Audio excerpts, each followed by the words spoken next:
Media জগতের মানুষগুলো যাদেরকে আমরা তারকা বলে থাকি তারা আমাদের কাছে অনেকটাই আকাশের তারার মতো। এই কারণে হয়তো তারাও যে কোনো অপরাধ করতে পারেন এই সাধারণ সত্যিটাও মেনে নিতে পারে না ভক্তরা। ঠিক এজন্যই সেলিব্রিটি তথা তারকাদের কোনো অপরাধ যদি জনসম্মুখে চলে আসে তাহলে পুরো ঘটনার রেশ সহজে যায় না।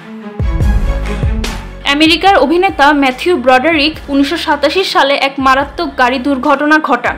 এই সময় ব্রডারিক নর্থ আয়ারল্যান্ডের ছুটি উদযাপনের জন্য যাচ্ছিলেন। পথিমধ্যে তার BMW রাস্তার বিপরীত লেনে ঢুকে আরেক ভলভো গাড়ির উপরে উঠে যায়। এই ভয়ঙ্কর দুর্ঘটনায় ব্রডারিকের এক পা আঘাতপ্রাপ্ত হয়। তার সাথে থাকা আরেক অভিনেত্রী জেনিফার গ্রে সম্পূর্ণ সুস্থ ছিলেন।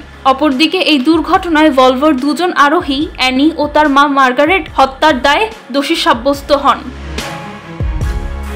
এই অপরাধের জন্য সর্বাধিক শাস্তি 10 বছরের কারাদণ্ড, কিন্তু পরবর্তীতে শুধুমাত্র দায়িত্বহীন ড্রাইভিংয়ের জন্য তাকে $175 জরিমানা করা হয়, যা ভিকটিমের পরিবারের সাথে ন্যায় বিচারের প্রতারণা বলে আখ্যায়িত হয়। যদিও প্রতিশ্রুতি দেওয়া হয় ব্রডারিক ব্যক্তিগতভাবে ভিকটিমের পরিবারের সাথে দেখা করবেন, আর এই প্রতিশ্রুতির জের ধরে 2002 সালে ব্রডারিক শেষ পর্যন্ত দেখা করেন।